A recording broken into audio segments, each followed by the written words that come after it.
Halo, Assalamualaikum warahmatullahi wabarakatuh. Berjumpa kembali dengan saya, Mita Sukmanurjana, CGP Angkatan 10 dari Kabupaten Purwakarta. Di sini saya akan mempresentasikan hasil wawancara tugas demonstrasi kontekstual modul 3.1, pengambilan keputusan berbasis nilai-nilai kebajikan sebagai pemimpin. Adapun tujuan pembelajaran khusus dari tugas ini yaitu CGP dapat melakukan suatu analisis atas penerapan proses pengambilan keputusan berdasarkan pengetahuan yang telah dipelajarinya tentang berbagai paradigma, prinsip pengambilan dan pengujian keputusan di sekolah asal masing-masing dan di sekolah atau lingkungan lain.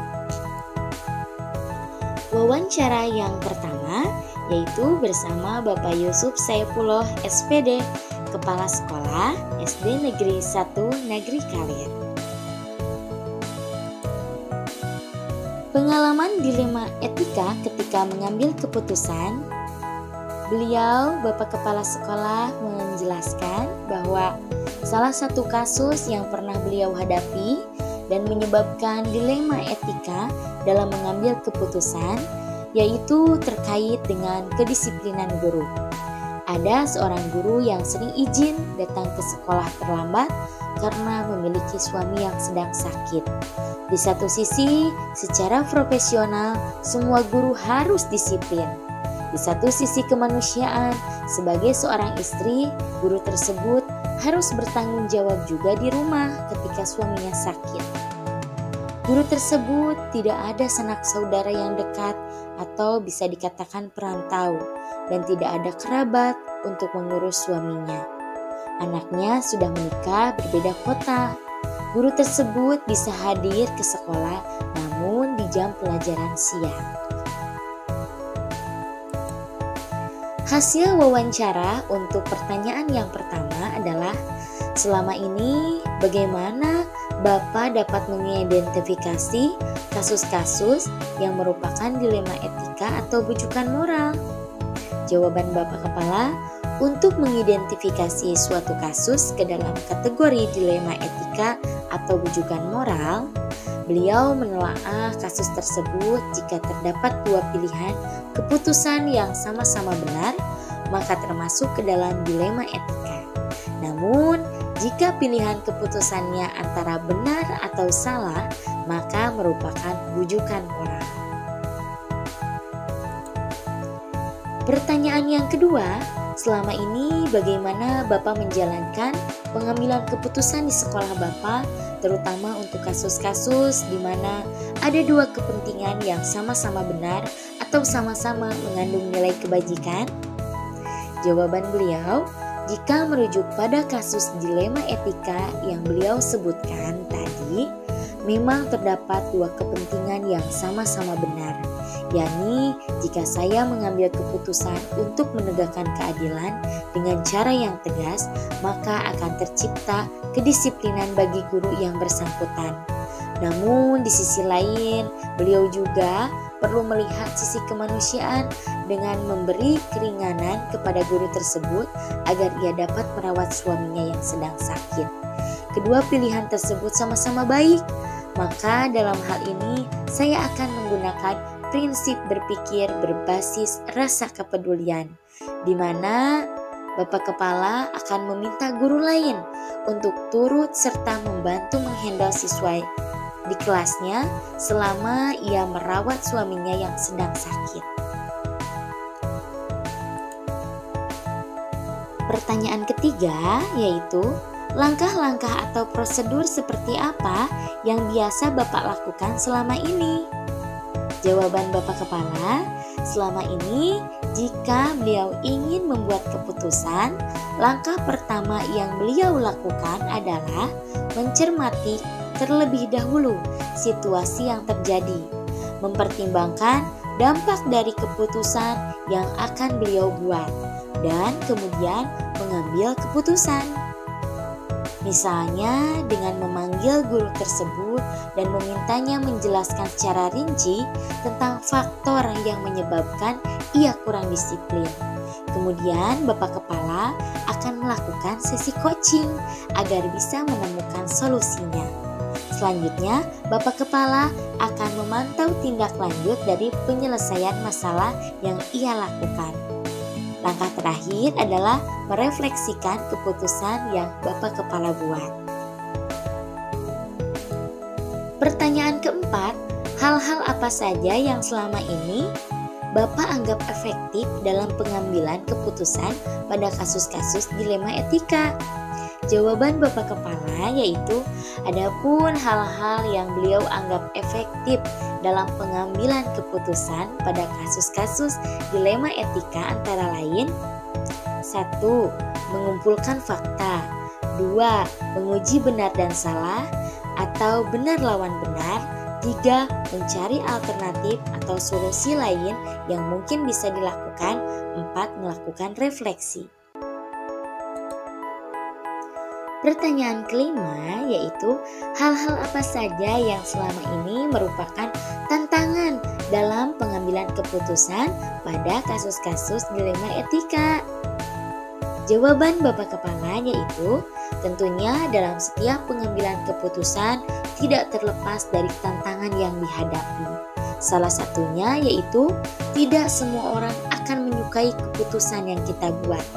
Hal ini terkadang membuat kita merasa bahwa keputusan kita kurang tepat atau tidak bijak. Namun, kembali lagi pada hakikatnya bahwa tidak semua orang memiliki mindset yang sama seperti kita dan kita tidak akan dapat memaksakan pemikiran orang lain agar sejalan dengan pemikiran kita. Pertanyaan keenam, apakah Bapak memiliki sebuah jadwal tertentu dalam penyelesaian kasus dilema etika?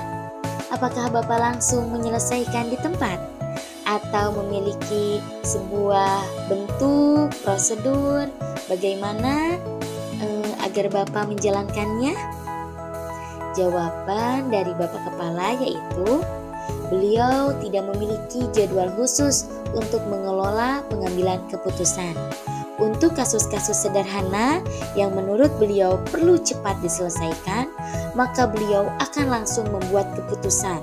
Namun, dalam kasus-kasus yang memiliki efek jangka panjang, biasanya beliau tidak langsung menyelesaikan di tempat. Beliau akan mendiskusikannya terlebih dahulu bersama guru-guru dan mempertimbangkan dampak atau hasil akhir membuat keputusan. Pertanyaan yang ketujuh yaitu, adakah seseorang atau faktor-faktor apa yang selama ini mempermudah atau membantu Bapak dalam pengambilan keputusan dalam kasus-kasus dilema etika? Jawaban beliau yaitu, ya, ada beberapa orang yang dapat mempermudah dan membantu beliau dalam membuat keputusan. Di antaranya yaitu rekan-rekan kepala sekolah lainnya dan guru-guru yang sering beliau minta pendapat dalam beberapa kasus. Selain itu, atasan, pengawas, dan beberapa pihak lain juga turut membantu beliau dalam membuat keputusan.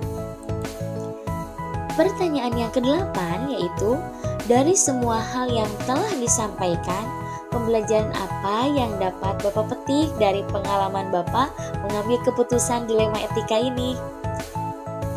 Jawaban beliau, dari beberapa kasus yang beliau hadapi terkait dengan pengambilan keputusan, beliau mendapatkan banyak pengalaman yang mengajarkan beliau tentang rasa empati dan rasa peduli, tidak mengambil keputusan sepihak, berpikir sebelum memutuskan, serta pentingnya menerapkan prinsip berbasis nilai-nilai kebajikan dan memprioritaskan kepentingan murid. Demikianlah wawancara sesi pertama bersama Bapak Kepala Sekolah. Kemudian dilanjutkan sesi kedua. Sesi wawancara kedua yaitu bersama Bapak Ade Saripudin, Kepala Sekolah SDIT Cendekia.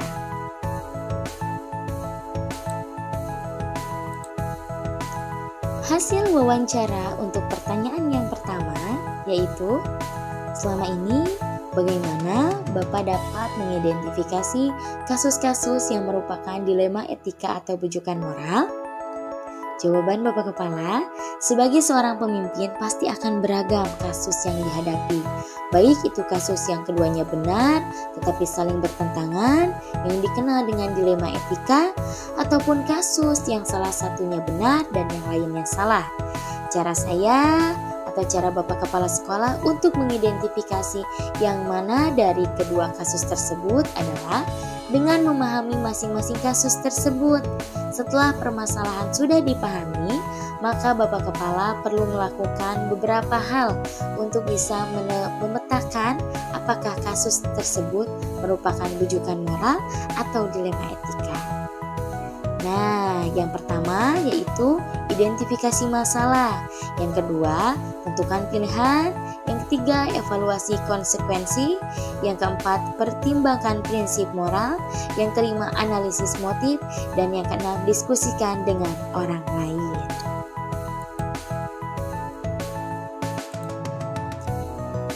Pertanyaan yang kedua, bagaimana Bapak menjalankan pengambilan keputusan di sekolah Bapak, terutama untuk kasus-kasus di mana ada dua kepentingan yang sama-sama benar atau sama-sama mengandung nilai kebajikan? Jawaban Bapak Kepala yang pertama, mempertimbangkannya 4 paradigma: individu lawan kelompok, rasa keadilan lawan rasa kasihan, kebenaran lawan kesetiaan, dan jangka pendek lawan jangka panjang. Kemudian yang kedua, mempertimbangkan keseimbangan, seberapa kuat masing-masing kepentingan dan nilai-nilai tersebut apakah mendesak atau lebih universal. Yang ketiga, melibatkan pihak-pihak terkait dalam diskusi untuk mendapatkan berbagai perspektif.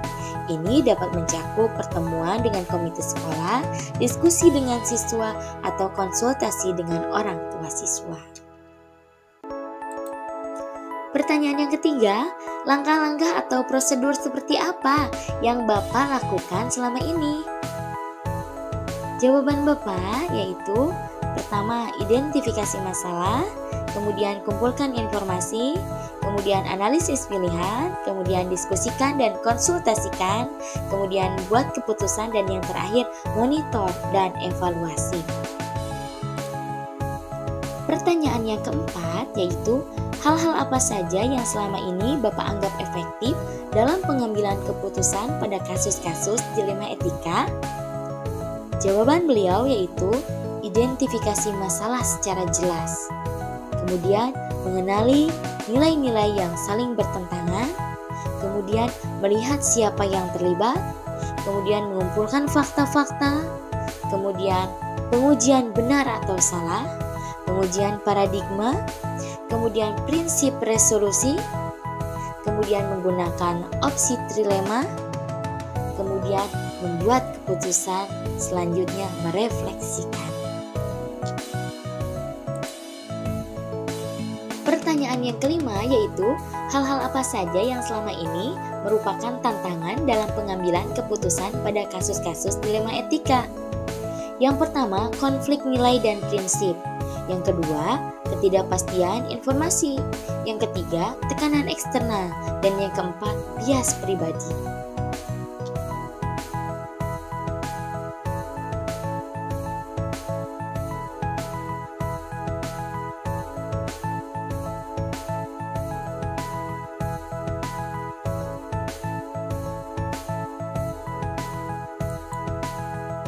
Pertanyaan keenam, apakah Bapak memiliki sebuah jadwal tertentu dalam sebuah penyelesaian kasus dilema etika? Atau Bapak memiliki sebuah bentuk atau prosedur seperti apa yang Bapak jalankan?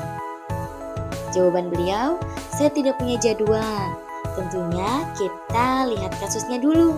Ada yang memang harus diambil keputusan saat itu juga, dan ada yang bisa ditunda terlebih dahulu berdasarkan hasil musyawarah. Pertanyaan yang ketujuh, adakah seseorang atau faktor-faktor apa yang selama ini mempermudah atau membantu Bapak dalam pengambilan keputusan dalam kasus-kasus dilema etika? Jawaban beliau, yang pertama, Pengalaman masa lalu dalam menghadapi dilema etika dapat memberikan panduan praktis. Pengalaman pribadi seringkali membantu dalam mengenali pola atau masalah yang mungkin serupa dengan situasi saat ini. Yang kedua, diskusi dengan rekan kerja atau atasan dapat memberikan pandangan yang berbeda dan membantu dalam mengevaluasi pilihan yang tersedia. Seringkali mereka dapat menawarkan perspektif tambahan yang belum dipertimbangkan. Pertanyaan ke-8, dari semua hal yang telah disampaikan, pembelajaran apa yang dapat Bapak petik dari pengalaman Bapak mengambil keputusan dilema etika? Jawaban Bapak Kepala, sebagai pimpinan kita harus berani memutuskan sesuatu. Yang paling penting, keputusan yang kita buat itu bukan berlandaskan ego sesaat, tapi benar-benar dipertimbangkan dengan matang. Ini penting agar keputusan yang dihasilkan itu adalah yang terbaik di antara yang baik. Demikian wawancara bersama 2 Bapak Kepala Sekolah. Analisis dan refleksi setelah melakukan wawancara. Hal menarik yang muncul saat wawancara adalah ketika kedua kepala sekolah memiliki cara dan prosedur yang baik dalam pengambilan keputusan karena berpatokan pada nilai-nilai kebajikan. Terdapat kesamaan dalam pengambilan keputusan oleh kedua kepala sekolah tersebut, yaitu menggunakan paradigma keadilan lawan rasa kasihan dan menerapkan prinsip berpikir berbasis rasa peduli. Masing-masing kepala sekolah telah menerapkan beberapa prosedur dari 9 langkah, meskipun belum lengkap dalam pengambilan keputusan terkait dengan kasus dilema etika. Analisis dan refleksi. Rencana ke depan bagi para pemimpin ialah harus menerapkan prosedur khusus yang dapat memudahkan dalam pengambilan keputusan terkait dilema etika. Untuk mengukur keefektifan suatu keputusan, diperlukan adanya pengujian melalui 9 langkah pengambilan keputusan, yaitu 1. Mengenali nilai-nilai yang saling bertentangan. 2. Menentukan siapa yang terlibat dalam situasi ini. 3. Kumpulkan fakta-fakta yang relevan dengan situasi ini. 4. Pengujian benar atau salah. 5. Pengujian paradigma benar lawan benar. 6. Melakukan prinsip resolusi. 7. Investigasi opsi trilema. 8. Membuat keputusan. Dan yang terakhir 9. Lihat lagi keputusan dan merefleksikan. Analisis dan refleksi. Rencana penerapan saya di masa yang akan datang adalah apabila saya dihadapkan dengan situasi dilema etika, maka saya akan menerapkan 9 langkah dalam pengambilan keputusan dengan memprioritaskan kebutuhan murid dan berpegang teguh pada nilai-nilai kebajikan.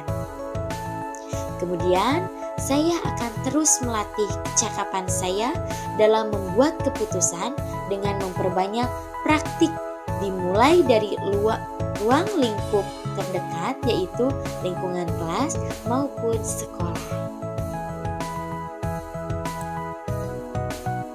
Demikian demonstrasi kontekstual modul 3.1 yang sudah saya lakukan.